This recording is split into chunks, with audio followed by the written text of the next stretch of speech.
Good morning, everyone. This is David with Bolivar Live. Well, we're down here on Highway 87. I've come down here to check to see what the road conditions are like. I looked at the cameras, and you can look at the cameras and see that we've got some elevated tides.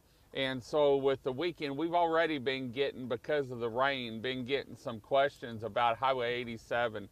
And right now it's passable, but I wanted TxDot to know that their emergency repairs aren't working, and I probably can't get a shot down where the asphalt that they repaired on some parts of it is coming apart, and that's what they wanted. They had put in to protect. But let's look at the radar real quick and see where all this rain's coming from. But first, this Bolivar Live is brought to you by the Big Store. When you're on Bolivar and you need anything, stop by the Big Store and you'll be greeted by a staff of smiling faces and a staff that's eager to help you find what you're looking for.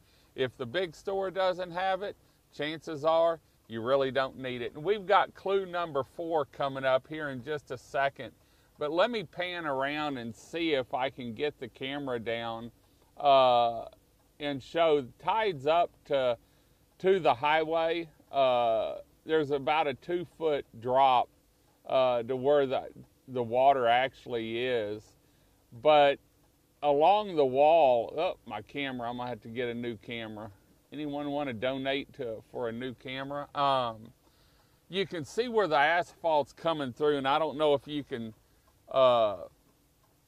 see it, but I know some cars have slowed down, and there is some chunks of asphalt up on the road. Tide was up a little bit more. I think we're going to a low tide now. And so I just wanted to let TxDot know, hey, your stuff's not working. You know, we've got a low pressure system over land in South Texas that's not going to develop. So we don't have to worry about that. But as you can see from the radar, it's throwing a lot of rain our way. It's pushing the tide, and I think we're going to see some elevated tides for today. And then probably tomorrow, hopefully it'll be back to normal, and we can get back on the beach. Actually, we've had rains in the mornings. In the morning, it's been done by 10 or 11. And then once we get to 11, 12 o'clock, everyone's been coming out on the beach. I drove the beach last night a little bit, and a lot of people were out yesterday afternoon, I should say. A lot of people were out, so everyone sleeps in on their vacation, so we're really not missing much other than everything's wet down here. And I have a feeling next week once this all moves out this weekend and we start drying out next week, mosquitoes might be a problem, so we're going to need the plane to fly. But I just wanted to show with the elevated tide what it's like down here. You can get through, there's no problems right now, and we're going to keep it monitored, and there hadn't been any problems. Just the wind picked up this morning. I was looking at the weather stations this morning, and we'd gotten, a half inch at one place and about 3/8 of an inch at another place. So we hadn't got that much rain this morning. But it looks like going up through where we're at, up through Winnie and Beaumont, Hampshire Furnett, they've had some training. But it looks like it's starting to die off out in the Gulf. And so hopefully it'll be like it was all week actually, to where once we get to noon, 11 o'clock, everything's good and you can get back on the beach. And that's the good thing about getting down here.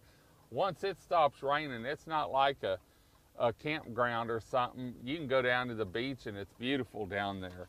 But let's get to the clue. We've got week number 6, clue number 4 in the Hunt for Bolivar. And I want to thank all the sponsors first, because without them, we couldn't do it. And if anyone's wondering, I'm off the road with my emergency blinkers on. The Big Store is the $1,000 sponsor. It still hadn't been won yet. It's in the envelopes. Someone's just got to choose the right envelope. I want to thank Keith and the Big Store and everything they do to make sure the shelves are stocked, as busy as we've been down here on Bolivar. The weekly sponsors are Stingery Restaurant, Latitude 29 Surf Shop, Traditional Craftsman Homes, Bolivar Vacations. And Bolivar Vacations had an awesome home come open for the week, starting this weekend, I think through next week. If you're looking for a home, look on my personal page or go to their page.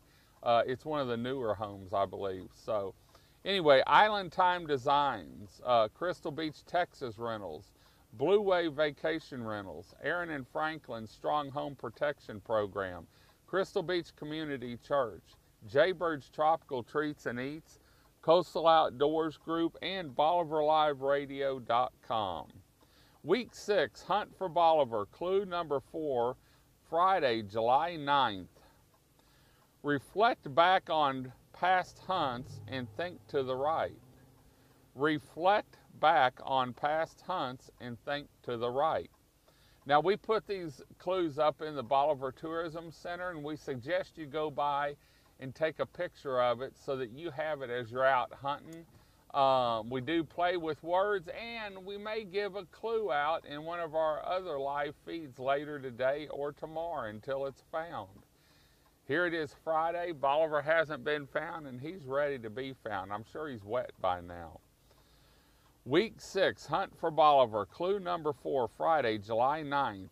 Reflect back on past hunts and think to the right. There's your clue in this week's Hunt for Bolivar.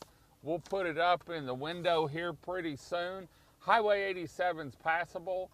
There's no problems, no water up. It's got about 2 feet to go, but it is throwing some stuff up on the road. So just when you come through here in that area, just be careful. Make sure, I just saw the county go by, and so I'm sure they're gonna clean up anything that's on the road. A few sticks here and there and little gravel.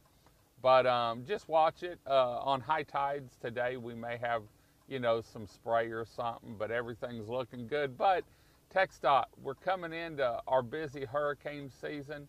We really would like to have something down here so the road remains in place through any tropical storms or anything we may have down here. Plus, it's an evacuation route for Bolivar Peninsula residents, visitors, and a thoroughfare to Galveston for UTMB. And so it sure would help everyone out. So anyway, and the funny thing is, the other week I took some video clips and sent it in to them showing it how it's undermining, and their response was, we'll send it to the team and let them look at it. So we hadn't heard from them. They came over here and talked and told us the same thing they've been telling us. We really need to get this road designated as an evacuation route, which will open up some emergency funding and stop a lot of the blockades that they're throwing up. Mays Middleton told me the funding is there. It's just they keep saying they're waiting for an environmental study. Hell, they've done 2 or 3 of them here in the last probably 5 years. How many more do they need? So anyway, we're going to head on out. Hope you enjoyed the show. We'll be back a little bit later on this morning from somewhere live here on Bolivar Peninsula. Until next time, I'm David with Bolivar Live. Y'all have a great day, great week. Come see us. God bless, and bye-bye.